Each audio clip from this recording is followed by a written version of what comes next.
e inteligjencës turke ka arritur të mos, domethënë nuk i ka lënë ta përdori këtë Joker nga ana e Izraelit dhe Amerikës. Kurse nga ana tjetër, Esmeralda,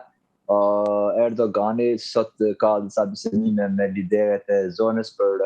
të ulur në një tavolinë, por siç kemi thënë vazhdimisht Esmeralda çdo gjë pritet vetëm nga Washingtoni.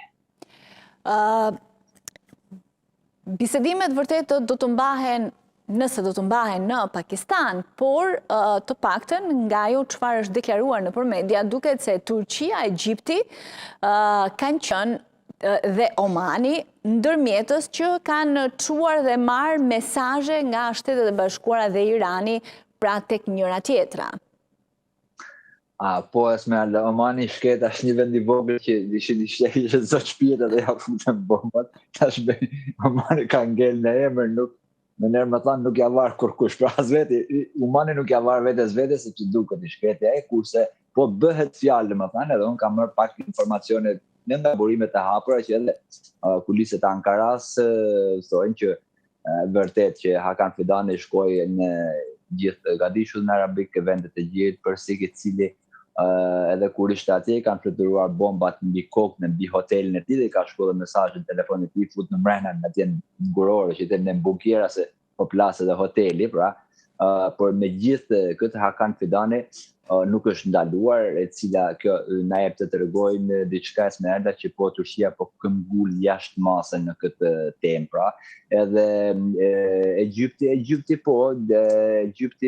politikat e Egjiptit janë pak më ndryshe. Egjipti është alati kryesori i Amerikës në rajon, pra domethënë si tip Izraeli dhe si tip Turqia, por Turqia është anëtare e NATO-s, e cila ka më pesh në fakt. Në këtë po ashtu edhe Egjipti nuk e ka besueshmërinë tek Teherani, sepse dihet ashtu lufta mes shiite dhe sunite. Por ajo që është shumë interesante në fakt është Pakistani, Esmeralda, dhe përse Pakistani ku pavarësisht se flasim tashmë thuhet që kemi 15 pika, Amerika nuk ka heq asnjë fije, nuk ka shu asnjë fije me ato që ka thënë përpara, pra para vitit e kaluar, por edhe para në ku ishin në tavolinën e Gjenevës që u bërë me si ishte ndërmjetësues Omani. Nuk ka ndryshuar asgjë Amerika, vetëm se ka ashtu, por është një gjë krejt tashmë kundër të cila Irani paraqet në tavolinë ku ende nuk e dim normalisht për çfarë flitet në qoftë në Washington, por ashtu edhe në Teheran dhe Tel Aviv, që Irani ka kërkuar kushtet e veta ndëm shpërblimin e gjithë kësaj lufte, largimin totalisht pa asnjë kusht nga të gjitha pushtimet që janë bërë nga Izraeli për ato palestineze dhe ato kolonet Izraelit të hikun, domethënë ato janë kushtet e Iranit, pra për të, por më sa duket Esmeralda të gjitha janë të papranueshme, por pse Pakistani ka hyrë në këtë temë? Irani kërkon siguri, pra kërkon një shtet siguri që nuk do ta sulmojë më as Izrael as Amerika, dhe i vetmi vend që mund t'i besojnë, se sa është besimi tek kjo nuk dihet, por që mund t'i besojë është Pakistani, sepse Pakistani është i vetmi vend musliman në thojza, pra, dhe që ka armë nukleare dhe armë bërthamore. Për këtë arsye na doli Pakistani çak fakt ku dihet se gjithë negociatat për paqe apo edhe për luftë bëhen në perëndim, tani ne po ikim drejt lindjes. Pra ky është shkaku pse është zgjedhur Pakistani si emër tashmë, i cili thuhet që do të jetë shumë i besueshëm nga ana e Iranit për negociata dhe për vazhdimsinë e tyre. Edhe pse në fakt Irani ka qëndrime shpesh kontradiktore në atë çfarë thot.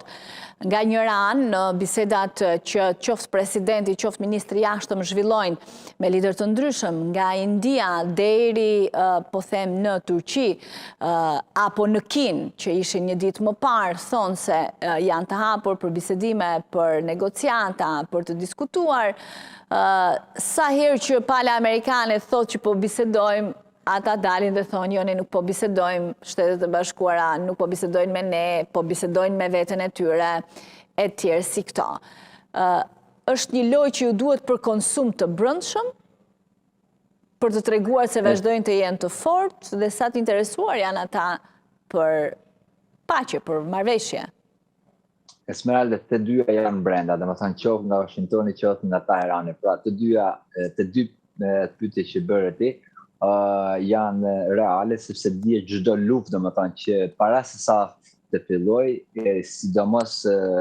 diplomacia e mes inteligjencë, mes grupeve inteligjente është open, është vazhdimisht e hapur, pra këtë nuk mund ta mohoj. E dyta, që me vërtet ajo që thot Trump që i kanë folur me këtë me një të besueshëm, me të vërtet që këto janë vetëm për të rregulluar bursat ndërkombëtare, Esmeralda, kjo tash më duket realisht edhe në fushë, pra pa qenë nga asnjë anë duken edhe reagimet e Izraelit që pra janë dy anë, dhe një anë në krah dhe një anë në anë tjetër edhe Irani. Pra që Irani thot që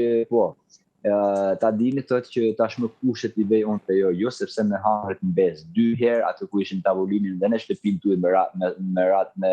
me thik pas shpine, pra ku po bisedoshin dhe po flishin për biseda, pra nuk ishte 1 herë, po është 2 herë, tash si t'ju besoj unë tyne dhe këtu ka totalisht e drejtë Irani që ajo që thot Trump që i fola direkt me diken, domethënë të janë prallat e Amerikës. Në fakt janë pralla sepse po pse mund të jenë pralla? Pse je kaq i sigurt që janë prallat e Amerikës, ku Amerika e tha për Gazën një gjë të tillë dhe doli që ishte e vërtetë. E tha për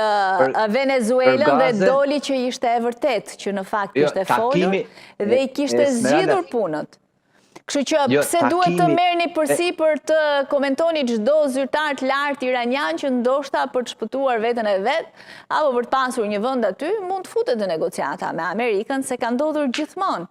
Jo, negociata ka, thashë në fillim, domethënë që pa filluar lufta, negociatat janë nga ana e inteligjencave, ka mes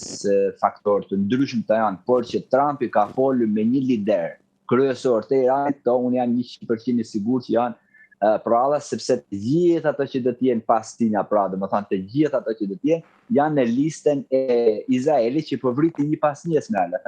Mund të ketë folur me Pezeshkianin, pse ku e dim në listën e Izraelit? Jo, Pezeshkiani mund të ketë folur, po them, po. Mund të ketë folur me kryetarin e parlamentit, që sapo u zgjodh, mund të ketë folur me janë të gjitha të mohuara zyrtarisht. Po zyrtarisht Irani nuk ka pohuar asgjë deri më sot, por ama